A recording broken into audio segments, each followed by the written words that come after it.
Hello and welcome to another Witches Show with Willow. So today's Witches Show is going to be about witches' bells. What are they? But just before we get into this session, first I want to go back to a show where I'd done about wands, and one of my fam in the room had asked, what happens if you break a wand, can you mend it? So I'm going to give you some little details and information about how to mend a wand. Most witches would turn around and tell you not to try to reuse your wand after breaking it, but I don't believe this is the case. We know the energies of our wands, and if our wands still have that energy even after breaking, then the power and energy and enchantment is still there. So what should we do? And there are several simple ways to be able to mend your wand. The first one would be using a very strong wood glue and putting both parts of the wand back together, then leaving it for several hours to harden. You could then maybe use the shavings of the wand if you'd gone out and made the wand yourself. If you do not have any shavings left, you could go back to the tree, get yourself a new piece of wood that you could mould and make for a backup in case your wand breaks again.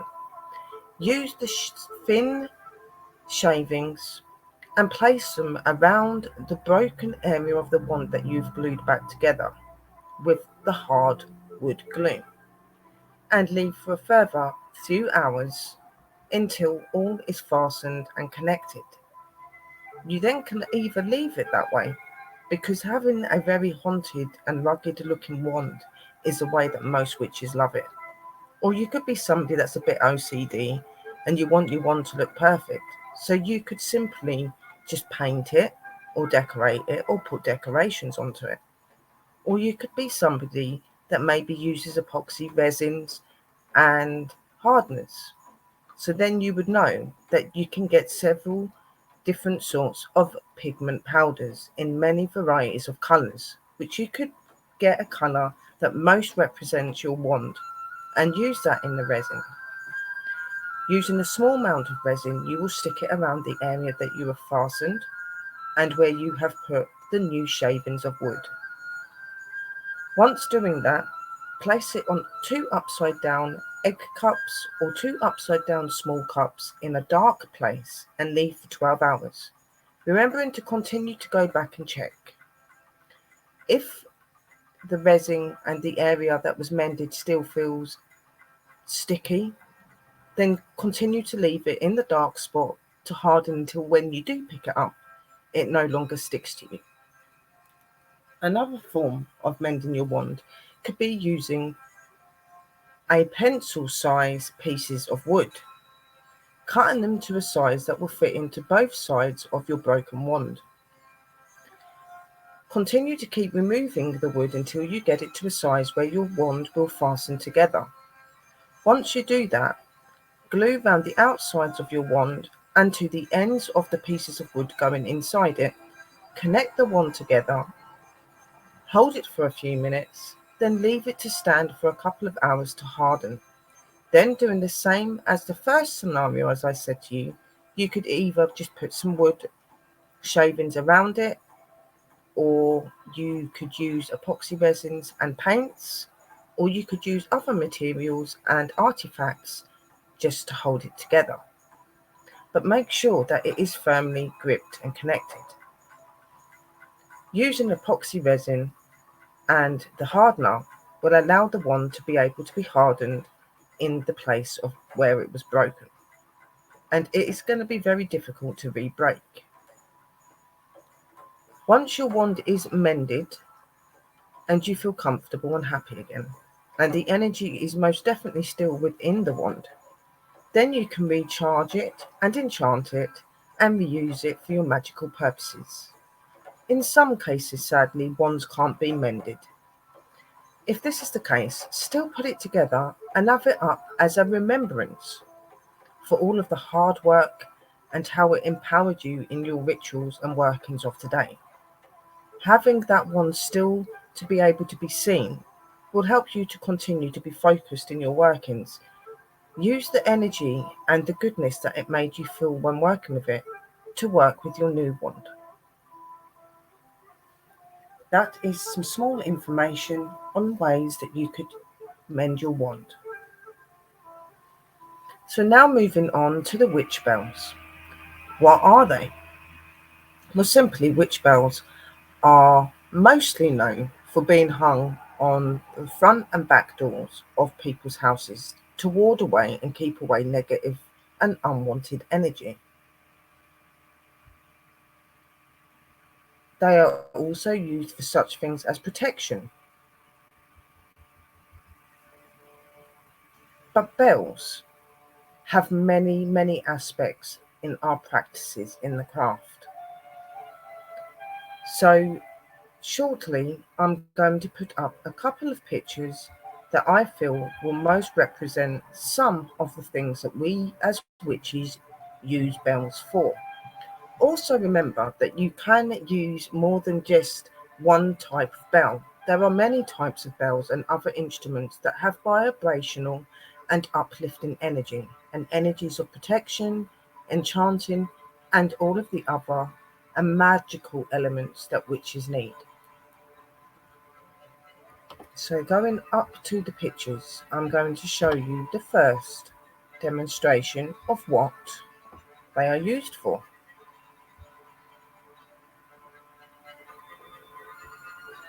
So this is the first area that I'm going to show you. Now this one tells you about some of the ways that we as witches use our bells. A symbol of the feminine force and the celestial vault. Witches' bells, spirit bells, ritual bells, and divine drivers. Magical uses of bells. Ring a bell to cleanse the energy of a room before a ritual or a spell. Pass a bell through each of the four corners, summoning the guardian spirits of the elements. Ring a bell on Samayan to banish evil spirits. Use spells after spell work to ring a bell which shows to seal the spell. You can also do this before starting one. Hanging bells on gates, doors of your home to keep evil, negative entities from entering. Ring a bell before meditation to focus your mind. Bells on the doors protect my home while I'm here or when I roam.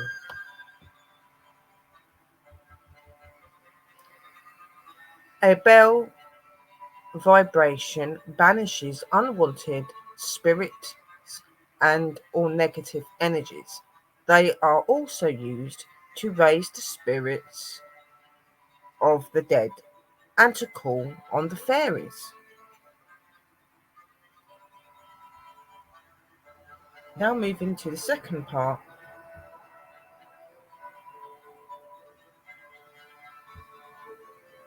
So this one is another scenario of what witches use bells for. Witches' tools, the bells, a symbol of the female force and the celestial vault. Ring a bell to cleanse the energy or space. Pass a bell through each of the four corners, summoning guardian spirits of the elements. Using after spell work, as I've already said, and ringing before meditation.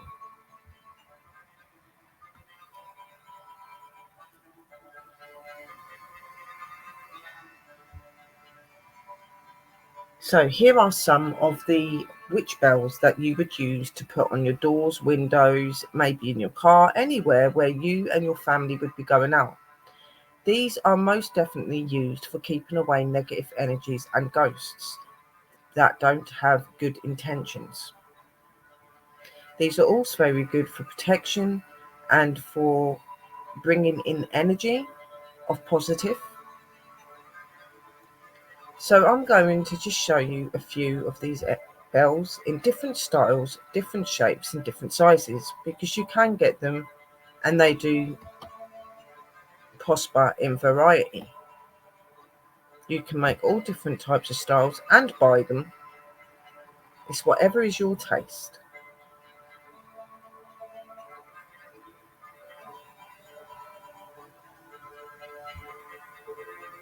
You can have them with many bells, or you can have them with very little bells.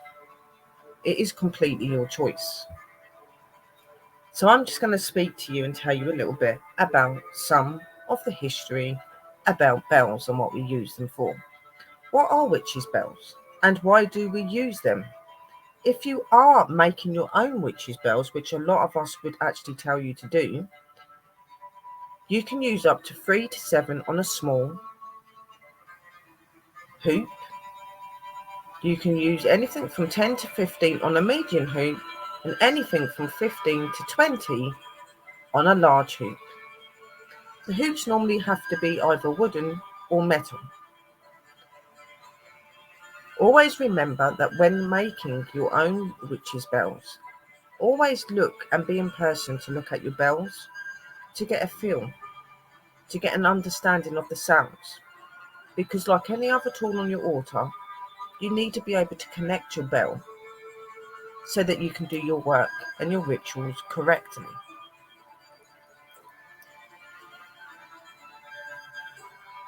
If you are making your own bells, you can put up to 3, 7 or more bells, depending how you choose to make your witches' bells. You can also buy them online and in witches shops and in stores. It is your choice, but making your own bells is more powerful for use in ritual work. You can go and buy witches' bells and other sorts of tools that you would use to do the same purposes. But you would have to make sure that when you're looking that they are ones that very much point out to you and that you have a feeling for.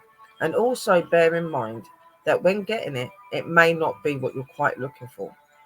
But when you're making your own witches' bells, you can go and choose your own little bells, all of the materials and the string that you're wanting to make the bells, along with the wooden or metal circle to fasten so you can put them onto your doors and windows. You can make them up to all of your desires, putting different sorts of artificial things on to them to make them look pretty and very much decorated.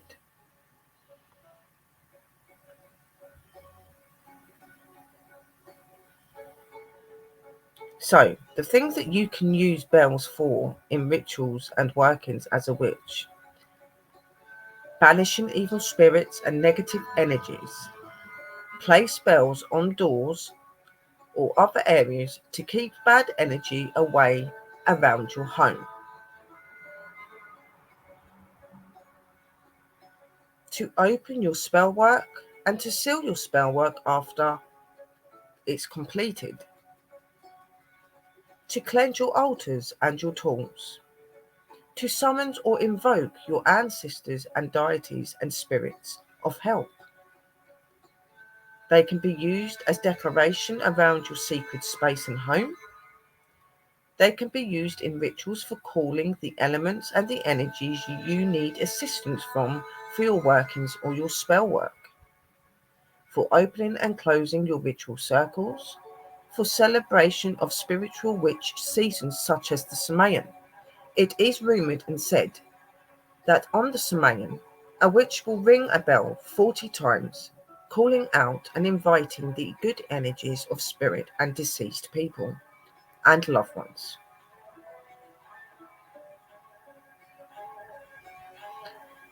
They also are used for empowering witch supplies and tools such as herbs and any of your tools like your wands and other things that you may be using. Bells are also used for meditation to help you to focus in your spell work and your workings. You can decorate your bells with ribbons, charms, crystals, feathers, etc. so they are to your taste. Always remember that when you make your bells, do not put any glass or breakable plastics onto your bells. With them hanging above doors or hanging from certain areas of your home, they could fall and smash. The last thing you want to have to keep doing is having to clean up the mess of your bells smashing. Or if you have young children, it's for safety reasons.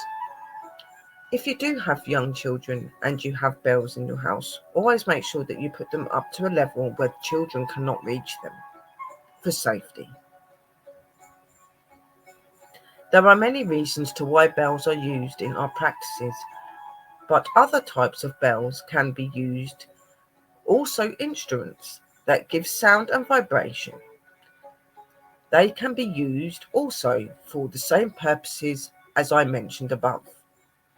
Some of these are drums, tongue drums, tambourines, maracas, table bells, singing bowls, and Tibetan bells, and lots of others.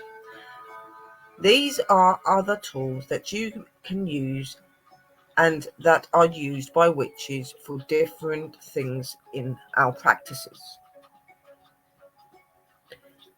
When getting bells, they are no different to any other tool on your altar. They help in many ways. So you need to have that connection with your bells for them to work in your practice. Testing and feeling and holding your bells or instruments is important.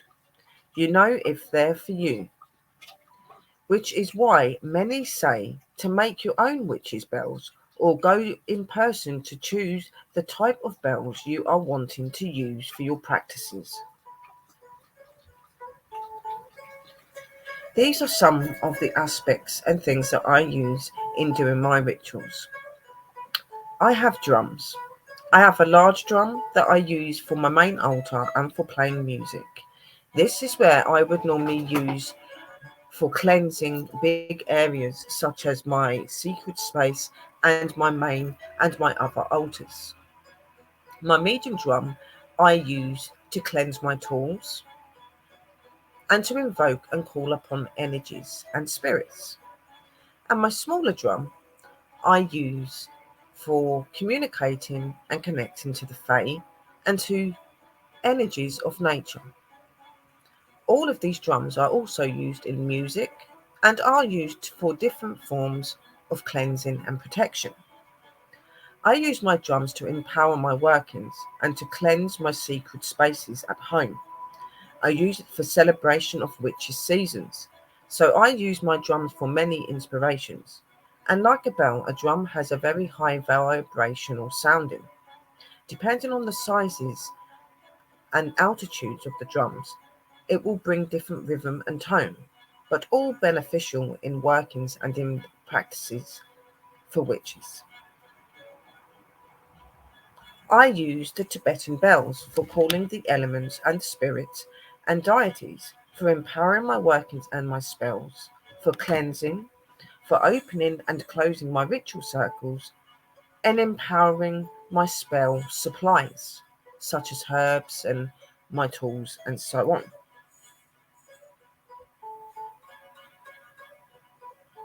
Then I have a table bell that sits on my spiritual altar, and I use these types of bells for calling the Fae and energies I work with, and for cleansing my tools, and for meditation and concentration. These are the elements and some of the instruments that I use for my practices. I also have a tambourine, which was something that was mentioned as well. I have two types. I have a large type and a very small type, both making very different sounds.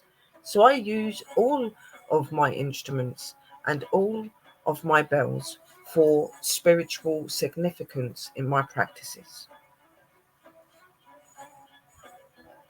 So looking at your Tibetan and beautiful bells, these are your witch bells.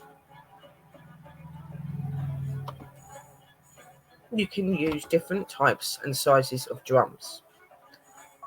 These are all good instruments and tools to use for all of the things I have mentioned to you in this video.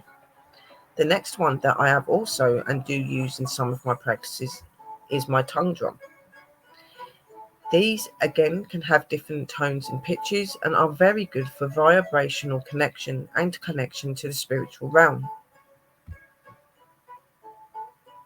Then you have the tambourine. Again, you can get different sizes and shapes, making different sounds and vibrational sounds and frequencies.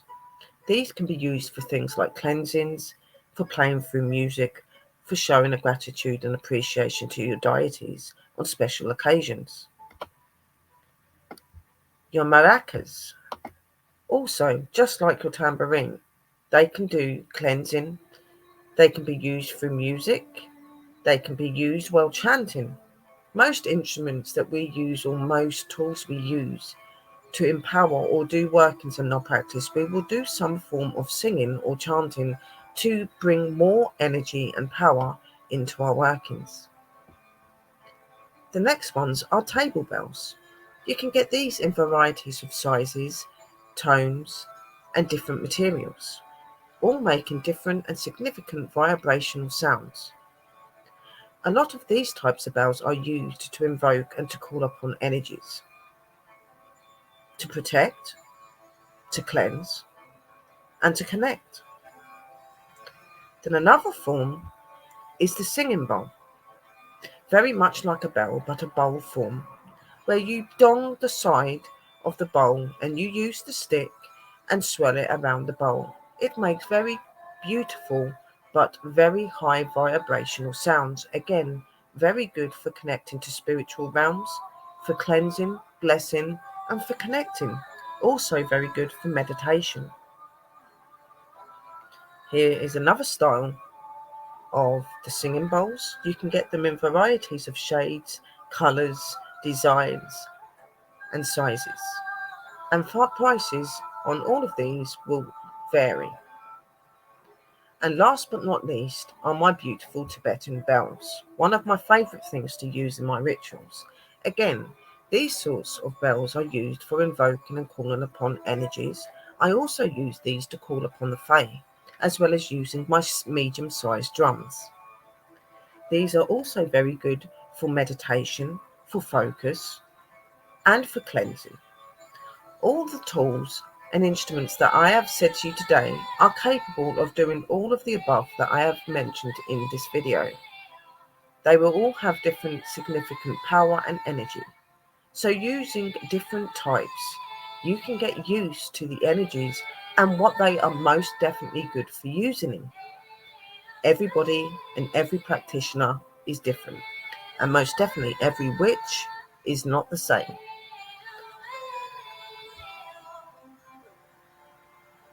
So this was just a short little video for you, explaining to you about what witches' bells and other instruments that give vibrational and sound off is used for in practices.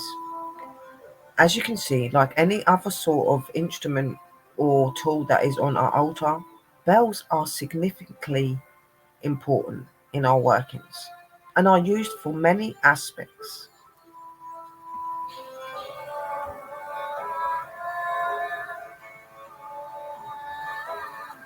I hope that this information and this video has been helpful and has helped you to understand a little bit more about bells and gave you a little bit of information on maybe how to mend a broken wand if you have one.